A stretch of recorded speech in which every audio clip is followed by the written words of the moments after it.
요즘 제가 하는 습관 중에 하나는 갈매동을 묵상하는 건데요. 갈매동이라는 곳을 저도 교회 개척 준비하면서 알게 됐고, 그 전에는 전혀 몰랐던 동네고요. 신내, 태릉 이런 데는 알았지만 갈매동이 여기 있는지는 몰랐어요. 그래서 갈매동을 제가 지난 일주일 정도 지내면서 특징을 하나 이제 발견했는데, 그게 뭐냐면 바람이 너무 세요. 바람의 도시. 깜짝 놀랐습니다. 어제 저녁에 이제 밥 먹으러 나갔는데 저는 이제 여름이 와야 되는데 다시 겨울로 가는 줄 알았습니다. 너무 세서 바람의 도시 갈매. 제가 그렇게 바람을 이렇게 맞으면서 그런 기도를 한 것 같아요. 하나님, 이런 바람이 불듯이 이곳에 성령의 새바람이 좀 불었으면 좋겠습니다 라는 기도를 하게 되거든요. 여러분이 동일하게 그런 마음을 좀 가지고 기도했으면 좋겠고요. 그러면서 갈매동을 묵상하면서 제가 하나님의 마음이 무엇인지를 좀 많이 알게 해달라고 이렇게 기도하고 있어요. 이곳에 왜 보내셨고 왜 이렇게 하는지. 왜냐하면 저희가 분당 우리 교회 여러 이제 교회가 나눠지는 가운데 저희가 있었던 지역이 좀 넓었습니다. 너무 컸고 서울만 8개고 경기도에 5개씩. 그래서 땅 부자였는데 근데 보통 개척을 하게 되면 어느 지점을 딱 정하고 거기 근처를 이제 알아보면서 이제 개척을 하잖아요. 근데 이렇게 하다 보니까 여기저기 좀 다니게 됐고, 그래서 갈매동이라는 곳도 신기한 곳에 이제 우리가 오게 됐는데, 그러다 보니까 지역에 대한 연구가 좀 부족하지 않았나라는 생각을 하고 이제 막 연구를 하기 시작하는 거죠. 여기에 살고 있는 거주자들, 그런 모든 사람들이 어떠한 영적인 필요를 가지고 있고 어떠한 관심사가 있고 또 어떠한 세대들이 살고 있는지, 그리고 또 이들이 또 어떠한 그런 일들을 하고 있는지에 대한 고민들을 좀 하게 되는 것 같아요.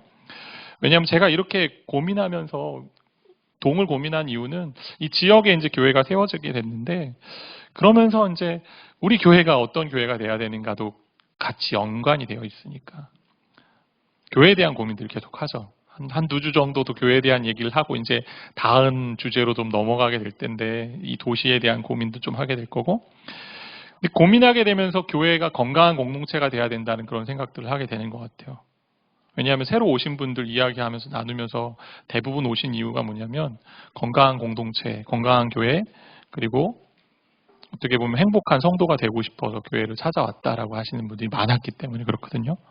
지난주에 함께 보았던 에베소서 2장에 있는 말씀 보면 결국 한 세 사람을 이룬 공동체거든요. 새롭게 창조된 공동체입니다.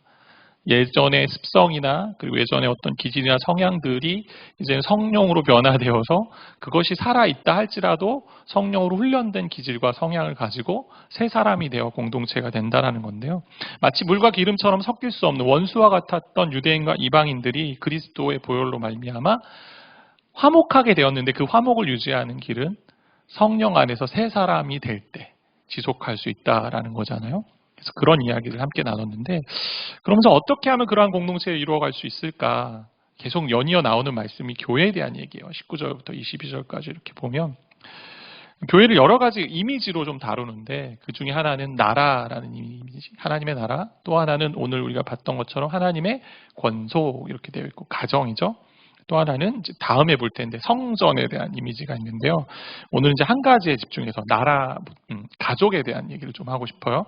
19절 세 번역으로 보면 이렇게 기록되어 있습니다. 그러므로 이제부터 여러분은 외국 사람이나 나그네가 아니요 성도들과 함께 시민이며 하나님의 가족입니다. 한 세 사람을 창조하셔서 화목하게 하셨기 때문에 서로도 화목하게 되었지만 하나님과 화목한 존재가 된 거죠. 그리고 한 세 사람이 된 공동체가 된 거예요. 하나님께 나아갈 수 있는 자격을 얻은 거죠. 그래서 더 이상 뭐예요? 외국인이 아니고 나그네도 아니고 정처 없이 어떤 집이 없는 그런 사람이 아니고 내가 한 나라에 그 나라가 책임지는 백성이 되는 거고 시민이 되는 거고 또 하나님의 가족이 되었다라고 되어 있어요. 권속이라는 얘기는 가족이라는 얘기인데, 그래서 시민이라는 걸 잠깐 살펴보고 이제 가족을 얘기하고 싶은데, 여러분 시민은 어떤 사람입니까? 합법적으로 대한민국 시민이라면 대한민국의 법이 지켜주는 보호 안에 있는 백성이잖아요. 그죠? 미국 같은 경우가 그게 명확한데 거기서 태어난 사람 무조건 시민권자가 되잖아요. 부모가 어떻든 간에. 그럼 어떻게 되냐면 공항에 들어갈 때 줄이 달라요.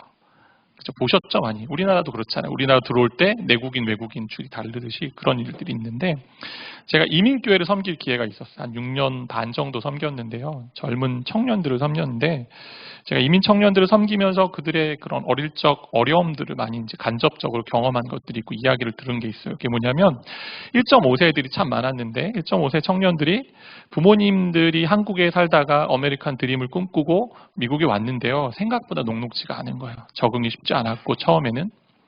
그래서 이제 학교 가서 자기도 적응이 어려운데 학교 갔다 오면 부모님이 뭘 이렇게 주냐면 이만한 우편물을 쌓아놓고 준다는 거예요.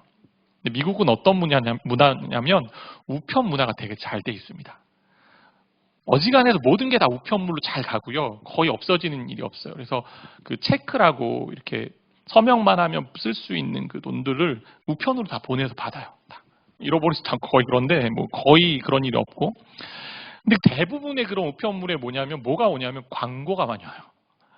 광고가 많이 오는데 이만한 우편물을 갖다 놓고 학교 갔다 엄마가 야 빨리 와. 뭔가 이제 못 읽으면 안 되니까 엄마가 뭔가 놓치면 안 되니까 빨리 읽어봐. 그럼 다 읽어보면 좀 읽다 보면 뭐 이제 광고죠. 뭐 사라, 뭐 어떠라, 투자해라 이런 것들인 거죠. 너무 화가 난다는 거예요. 그 여자 청년의 얘기가. 이민자의 삶의 그런 어려움들. 저도 이제 처음에 딱 갔는데 신용이 없잖아요. 미국은 어떠냐면 신용이 없으면 집을 월세로 들어가는 것도 그리고 중고차를 사는 것도 누군가가 보증을 해줘야 돼요. 코사인이라고 하는데 함께 같이 사인을 해줘야 되는 거예요. 그리고 여권을 들고 다닐 때가 많았고 신분이 보장이 안 되니까 그런 일들. 근데 자기 시민이라면 어떻게 해요? 나라가 책임을 져주죠. 그 한 명을 위해서 어떻게 해요?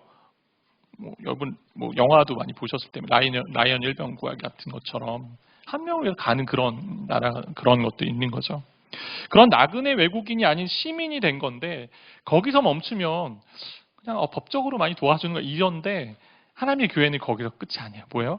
가족이라고 얘기합니다. 가족. 사도 바울이 성경에서 그리스도인들을 많이 이제 부를 때 뭐라고 하냐면요. 형제들아라고 많이 불러요. 피를 나눈 형제가 아닌데 형제들아 얘기해요. 왜? 그리스도 안에서 우리는 형제, 자매, 가족이다. 예전에 뭐 그렇게 많이 얘기했잖아요. 우리가 A형, B형, C형, A형, B형, AB형, O형제 혈액형 나누는데 그리스도인은 뭐라고 그랬어요? C형이다. 그리스찬이기 때문에 C형. 그런 우스갯소리. 죄송합니다. 옛날 얘기. 그래서 그런 얘기들. 그러니까 하나님 안에서 가족이요. 같은 혈액형을 가진 가족이다. 이렇게 얘기한 건데 그리스도 안에서의 한 가족이 됐다라는 거죠. 가족이 뭐예요? 사전적 정의를 보면 주로 부부 중심으로 한 친족 관계에 있는 사람들의 집단 구성원이며 혼인이나 혈연이나 입양 등으로 이루어진 공동체다라고 되어 있습니다.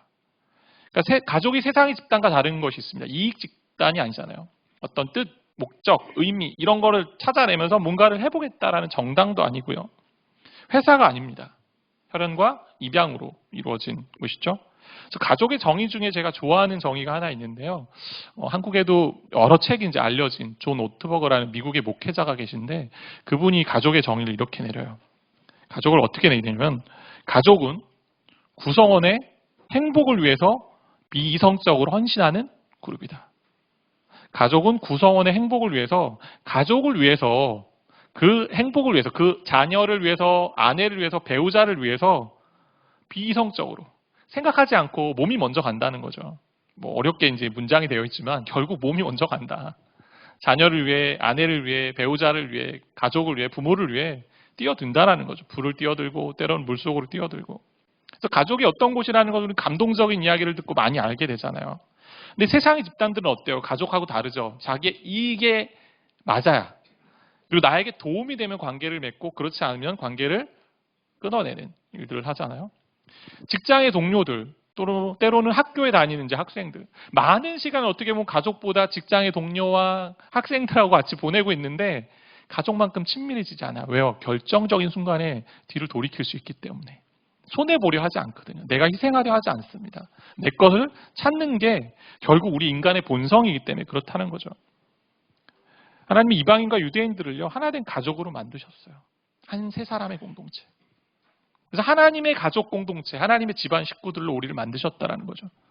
제가 이제 인테리어 하는 가운데 지켜본 것 중에 참 인간의 본성이 드러나는 모습을 많이 봤는데 그게 뭐냐면 이 공정이 있어요. 인테리어. 뭐 예를 들면 바닥 천장하고 뭐 바닥하고 벽을 하고 뭐 전기가 들어오고 뭐 이런데 전기가 들어올 때 같이 들어와야 되는 것들이 있어요. 같이. 그게 뭐냐면 그때 전기 공사하면서 음향이나 영상의 전기 배선을 깔고 때론 인터넷 선을 놓기도 하고 때론 CCTV 선을 놓기도 하고 이런데 너무 신기한 건 다 자기들이 하는 만큼만 하고 더 이상 해주지 않아요.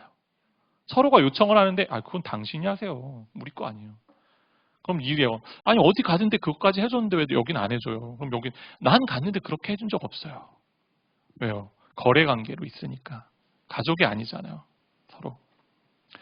일전에 선교사님께서 이제 말씀을 전하고 오셨을 때 그 말씀에 이런 이야기 한 적이 있으셨습니다. 많은 선교사님들을 기도로 후원해주고 물질로 후원해주는 거 감사해 하시면서 계속 후원을 요청하시면서 만약 그 선교사가, 그 선교사님이 그 지역에 선교 활동을 하는데 그 사람이 여러분의 누나, 누님, 형님, 때론 동생, 부모님이라면, 자녀라면 어떻게 하시겠습니까? 피부치인 가족들은요, 그 가족의 행복을 위해서 내 걸 던진다라는 거죠. 아버지께서 어젯밤에 전화 왔는데 뭐냐면 내일 예배드리러 갈까? 이렇게 얘기하시더라고요. 그래서 왜 오시냐고 지금. 지난주 와서 봤는데 혹시 성도가 많이 안 오면 어떡하? 내가 한 명이라도 채워주려고. 이게 가족이잖아요. 제가 그러지 마시죠. 대전에서 오시는데 2시간 반, 3시간 걸려서. 하나님이 그걸 보여주셨어요. 비이성적으로 헌신하는 모습. 어떻게 해요? 우린 예수 그리스도가 십자가에 달리시는 것을 머리로는 때로는 뭐 이해할 수 없을 때로는 이제 이해해서 이제 여기까지 와 있긴 하지만 더 그 마음을 헤아리고 이해하려면 진짜 십자가 깊이 묵상해야 되는 거죠. 그분이 그렇게 하셨어요. 하나님이 친히 보여주셨어요. 너희를 위해 내 것을 다 바쳤다라는 거죠. 어떻게 보면 예수가옥교회 공동체 어떤 공동체가 돼야 될까? 저는 성경이 말하는 그런 영적인 가족이 되어야 한다고 합니다. 되어야 한다는 거죠. 성경이 말하는 영적인 가족. 가족이기 어때요? 반갑게 인사하고 또 서로의 그 아픔을 또 나누고 또 함께 친근하게 사랑하고 서로를 품는 것. 그러니까 교회가 가족이라면 신앙생활하면 서로를 더 친밀하게 받아내는 그런 중심이 있어야 된다는 것입니다. 그래서 이름도 좀 많이 불러주셨으면 좋겠습니다. 이제 눈에 좀 보이잖아요. 그리고 저희는 단독이라 7층에 오면 뭐예요? 엘리베이터에서 7층을 눌렀다. 그럼 그분 누구예요?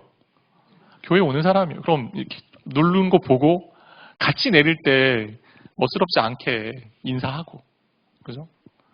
성경에 보면 문화나라 인사라는 이야기를 참 많이 합니다. 이게 어떤 예절, 예의 그런 걸 떠나서 하나님의 백성은요 가족이기 때문에 서로 그런 일들을 하는 거예요. 문안하세요, 인사하세요. 교회를 묵상할 때 제가 하나님의 신비라 여기는 부분이 하나 있는데 그게 뭐냐면 죄 많은 목회자가 죄 많은 성도들과 함께 교회를 이루어간다는 건 기적입니다. 이건 인간의 힘으로 할 수 없는 거예요. 저도 죄가 많고 흠이 많아요. 성도들도 다 그런데 이게 함께 하나의 교회를 이루어간다는 건 하나님의 은혜가 없고 하나님의 능력이 없고 성령의 일하심이 없으면 불가능하다는 거죠. 아마 개척 초기라 저를 잘 모르시잖아요. 그죠? 그래서 지금은 그냥 좋은 분, 뭐 괜찮은 분, 어느 정도 거리감이 있으니까 아직 안 보이죠. 근데 가까이 가면 어때요? 틈이 보이고 허점이 보이고 구멍이 보일 때가 있습니다. 그때 어떻게 해야 돼요? 여러분 다시 기억하세요. 우리는 하나님 안에서의 가족이지. 가족은 어떻게 해요? 흠이 보이면 그거 잘못했어, 이랬어 지적하기 전에 우리 가족이지. 한 하나님을 모시는 영적인 가족이지라는 거. 그래서 정말 가족이라는 걸 잊지 않고 우리가 죄 짓는 것을 부추기고 또 끔찍한 죄를 범한 것이 아니라면 서로 품어주고 용납하고 하나 되는 일들을 해야 된다는 거죠. 그게 가족입니다. 그러니까 교회가 가족이라면 어때요? 가족이라는 단어를 떠올리면 기분이 좋아지잖아요. 부모님 생각하고 자녀를 생각하고 또 배우자를 생각하면 내가 쉴 곳, 안식처, 교회가 그런 곳이 돼야 되는 거죠. 여러분이 힘들고 어려울 때 교회를 떠올리고 교회 오면 안식처가 되고 쉼이 되고 평안을 주고 이 안에서 다시 한번 회복이 일어나고 힘을 얻는 곳이 돼야 되는 것. 집과 가족은 보금자리예요. 복음이 있는 곳이기도 하지만 보금자리. 하나님께서 품어주시는 자리가 돼야 된다는 거죠. 전 그런 곳이 됐으면 좋겠습니다. 함께 그렇게 좀 꿈꿔갔으면 좋겠고요. 근데 그렇게 하나님의 가족 화목해된 한 세 사람 공동체에게 주시는 은혜가 있습니다. 다시 위로 올라가면 이제 순서대로 내려온 거긴 한데 17절과 18절이 이제 앞에 나온 말씀인데 세 번역으로 좀 보시면 17절, 18절 이렇게 기록되어 있어요. 같이 좀 읽어볼까요? 그분은 오셔서 멀리 떨어져 있는 여러분에게 평화를 전하셨으며 가까이 있는 사람들에게도 평화를 전하셨습니다. 이방 사람과 유대 사람 양쪽 모두 그리스도를 통하여 한 성령 안에서 아버지께 나아가게 되었습니다. 원래는 이는이라는 이제 단어가 들어있긴 한데 평화를 전하셨습니다. 한 세 사람을 만드셔서 하나님과 화목하게 할 뿐만 아니라 서로를 화목하게 하셨고 그러고 나서 뭘 하세요? 그렇게 하신 이유, 평화를 전하신 이유 하나님 아버지께 나아가도록 만든 거죠. 진짜 평화가 뭘까요? 마음에 안정을 주고 안심시켜주는 것, 걱정이 없는 것, 고요한 마음을 가진 것, 안정이 있는 것. 진짜 평화는 하나님께 나아갈 수 없는 인간이 하나님과 화목해지는 것. 그래서 기쁜 마음으로 하나님께 나아갈 수 있는 그게 평화거든요. 평화를 전하신 목적이 하나님께 나아갈 수 있도록 길을 열어 놓으셨다라는 거죠. 이런 은혜가 하나님 안에서 가족이 된 우리 모두에게 있는 겁니다. 특별히 하나님께 가까이 나아갈 수 있는 건 우리 뭐예요? 예배하고 있고 기도하는 거잖아요. 그 로이드 존스 목사님 정말 유명한 설교자로 우리 역사에 남으신 분인데 그분의 이제 책에도 보면 이 구절을 기도라는 구절로 연결시킵니다. 하나님께 가까이 나아간다. 한 하나님 그리스도로 말미암아 성령 안에서 삼위일체 하나님이 함께 계시면서 나아가는 이 모습이 기도하고 간구하는 모습. 우리가 가족됨을 누린다면 성령 안에서 그리스도로 말미암아 하나 아버지께 나아갈 때 함께 기도하며 나아간다는 거예요. 진짜 가족이라면 해야 되는 일이 뭐냐면 서로 하나님께 나아가는 거예요. 둘이 한 성령 안에서 나아가는데 서로를 위해 기도하고 중보하고 또 하나님의 이름을 구하며 나아가야 된다는 거죠. 지난 주간에 어떤 한 성도님의 부모님은 수술실에 계셨습니다. 그리고 어떤 한 성도님의 배우자는 또 갑작스럽게 또 염증을 떼어내는 일을 했고 또 어떤 한 분의 또 성도님은 코로나에 확진되셨고 또 어떤 자녀는 지금 고민을 하고 있고 어려움 가운데 있고 또 삶의 현장에서 지친 그런 씨름을 하고 있는 그런 사람들도 있고 근데 우리가 모두 영적인 가족이라면 그 부모님이 나의 부모님이고 그 자녀가 나의 자녀고 나의 친척이고 조카고 가족이고 형제고 자매라는 거죠. 그러한 마음 우리에게 주셨다라는 거 하나님께서 한 성령 안에서 그렇게 할 수 있도록 그래서 기도하는 공동체 하나님 안에서 성령 안에서 아버지께 나아가는 공동체가 바로 영적인 가족입니다. 그럼 기도 잘하고 계십니까? 어떠세요? 둘이 한 성령 안에서 아버지께 나아가는 일들을 하고 계십니까? 저희가 이제 다락방 소그룹들을 이제 하게 될 텐데 6월 돼야 할 것 같은데 조금 늦어졌죠. 뭐 여러 가지 고민을 하고 있어요. 왜냐하면 저는 지역에 이제 교회가 세워지면 지역에 많은 분들이 그냥 근처에서 오시길 원하는 마음에 지역 교회라고 생각했는데 막상 또 와서 보니 멀리서들 오시는 분들이 꽤 되세요. 어떻게 해야 될까? 그래서 에브리데이 처치를 원했는데 이러다가 또 주일 교회가 되나? 주말 교회가 되나? 그런 고민들고 하면서 이제 여러 가지 지금 고민을 하고 있는데 여러분 함께 좀 그런 소그룹들이 세워지면 함께 기도하는 자리, 함께 정말 사랑을 나누는 자리에 가면 좋겠다는 생각이 들어요. 다락방 시작 전에 이제 기회가 되는 대로 기도를 하게 될 텐데 그 정필도 목사님이라는 분이 계십니다. 부산에 지금 소천하셨고요. 3월에 부산에 이제 개척하셔서 3만에서 4만여 명의 이제 성도가 모이는 교회 양육을 하셨고 세워가셨는데 진짜 청빈의 삶을 그리고 겸손의 삶을 사신 분이에요. 그분이 지은 책 중에 좀 오래전의 책인데요. 교회는 무릎으로 세워진다라는 책이 있어요. 제가 이제 대학생 때 그 책을 읽고 대학원 때 도전을 참 많이 받았는데 그 책을 자꾸 떠올리게 되는 것 같아요. 요즘. 그분이 이제 마지막 유언으로 하셨던 이야기 중에 이런 이야기가 있다고 해요. 적당히 살지 말고 믿음으로 살라. 그리고 목회 가운데 성도들이 어려움을 많이 호소하고 불평할 때 이렇게 이야기하셨대요. 입 다물고 기도해라. 이제 우리가 성전에 왔잖아요. 이것을 무엇으로 채우겠습니까? 영적인 가족은 사랑하고 피부치처럼 용납하고 용서하고 또 긍휼히 여기고 친밀하게 지낼 뿐만 아니라 서로 기도로 교통하는 거예요. 한 하나님께 나아가는 것. 한 성령 안에서 그리스도로 말미암아 아버지께 그렇게 나아가는 자들이 되어야 된다는 거죠. 이제 교회가 열렸잖아요. 주중에 많이 찾아오십시오. 먼 분이 좀 계실 수 있는데 물리적 거리는 좀 멀어도 심리적 거리가 가깝다고 생각하고 오세요. 아니면 이런 이야기 하면 좀 어떨지 모르는데 교회 근처로 이사 오세요. 그냥 여기 근처 이사 오셔서 근데 또 직장과 이런 걸 또 보셔야 될 텐데 어쨌거나 중요한 건 마음의 거리인 것 같아요. 내가 여기서 와서 성도들과 함께 기도하고 찬양하고 하나님 만나는 일들 내가 하겠다. 그래서 우리 교회는 메가처치다라는 이야기 하는 목사님 계시더라고. 29개 중에. 그게 뭐냐면 큰 교회가 되겠다가 아니라 매일 가고 싶은 교회. 여러분의 그 가정에서도 그렇게 서로 좀 교통하고 한 하나님께 나아갈 때 정말 우리가 그 은혜를 누릴 수 있을 거라 믿습니다. 영적인 가족입니다. 우리는. 서로가 정말 어려움을 보고 그냥 외면하는 것이 아니라 함께 기도하고 함께 격려하고 독려하고 힘을 주고 또 위로하며 이곳이 정말 안식처가 되는 하나님을 함께 모심으로 기쁨을 누리는 그런 귀한 교회가 되길 여러분 꿈꿨으면 좋겠고 또 그런 성도들 되시기를 바라고 축복합니다.